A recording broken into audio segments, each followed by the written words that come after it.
Welcome to Inspiring People, the show about inspiring people, those who are inspired and those who inspire others.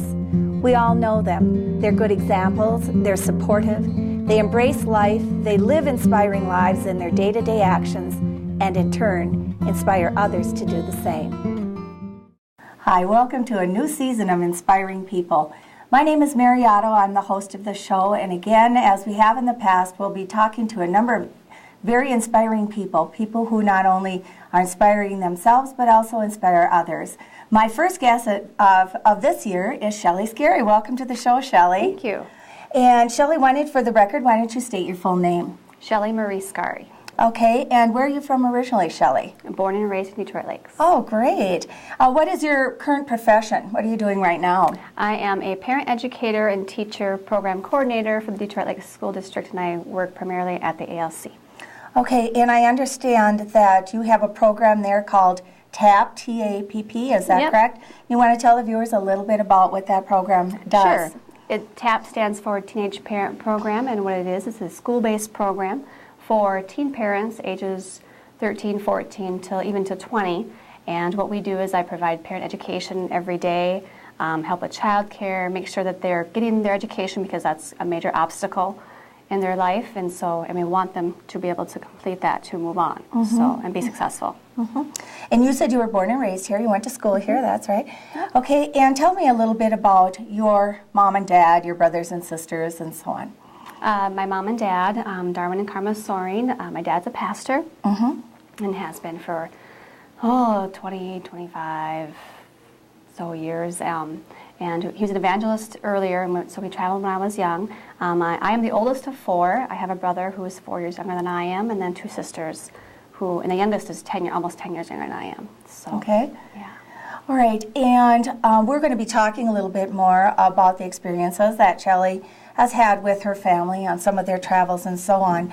So, as a child, what did you think you wanted to be when you grew up? Did you have any idea that you'd probably be teaching young women about parenting? Nope, I didn't at all. Actually, I had wanted to be an attorney or a doctor, and I think that might be pretty typical of people, but wanting to do those things when they're young. But I just always thought I'd be a nurse, a doctor, a lawyer.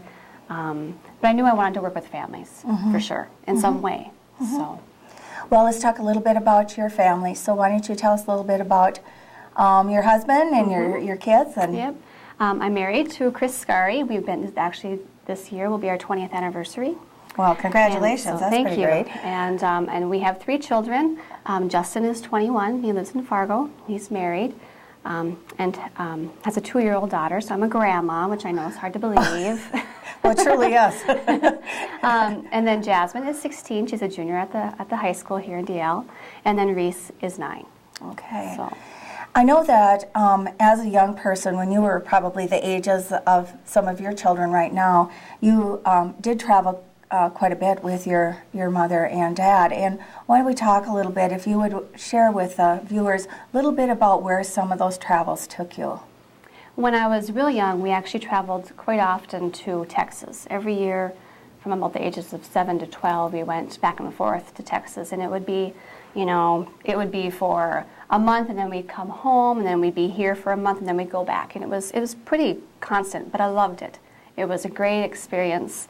One thing that I look back on now as a teacher is the teachers that I had. I went to Callaway School, and the teachers that I had then were so supportive of my family doing that.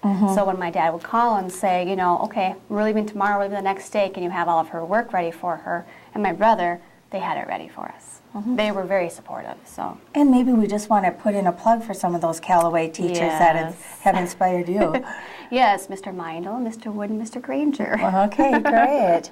Okay, and could you give an example of one of the trips that you went on and some of the experiences that you and your family had on that trip? After Texas, we actually ended up going to Belize, Central America. Now, when people think of Belize, they think of, go to this beautiful tropical area and do all this fun stuff. And well, no, it wasn't that way for us. And what we did was we actually drove from Detroit Lakes all the way through the United States, through Mexico, all the way to Central America. And I don't remember how long it took us, but it took us a while. And my dad actually has a book on it, and so I was going to show that because that's really important to us, but it tells the whole story about our trip. We'd only planned to be there, I think, a couple months, but what happened was that what we did was we took a school bus and converted it into a motorhome, and so that we had a waterbed mattress on top so that we could have running water. And we were the only people in this village called Mango Creek, that actually at Mascall Village is what it was called. We were the only ones who had running water. Nobody had vehicles, nobody had anything, and so, but the motor on our bus blew, and so then we had to figure out how do you get a new motor into this country, and they wanted money at the border, and they wanted, so it was a struggle, and so now of course I was 12, and I wasn't really too worried about all those things, I was just having fun, and it was fun to meet new people, and one thing I'd like to point out then is that education was not something that everybody did. Only those who wanted to make a commitment and were motivated got to go to school, and they would get on the bus at about 4 a.m. and go 2 hours one way and go into the city so they could go to school, and then they'd come back, and they'd be home late at night. And so, granted, because it took so long and because of what happened with our bus, we ran out of schoolwork. So it was fun for my siblings and I, for a while, but it was a great experience. It was, something I will never forget. And to look at the book now and think about the experiences my parents went through with 4 little kids, and for me to do that with my kids, I'm very thankful for my dad, because very difficult thing to do.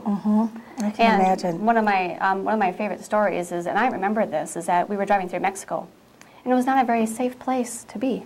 Of course, as a kid, I'm not thinking about that. My dad's there; he's going to protect me. But I do remember we pulled over to this wayside stop, and there must have been a gas station or something there. And my dad was so tired; he knew it wasn't safe, and so he drove all night, as long as he could. And my mom knew how to drive a bus too, so she would help. But the roads were so awful that you'd end up with flat tires, and he only had so many tools, and so he just wanted to get to Belize. And so we pulled over, and I just remember, trying to go to sleep because he wanted to get some rest.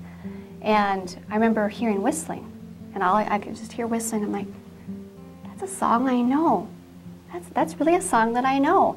And so we actually got up and looked out the window, and it was nighttime, and there was somebody sitting on like a retaining wall, just sitting there with their legs hanging. I remember just hanging there, just sitting there whistling, and they were singing. I think they were whistling "When the Saints Go Marching In" is what they were whistling.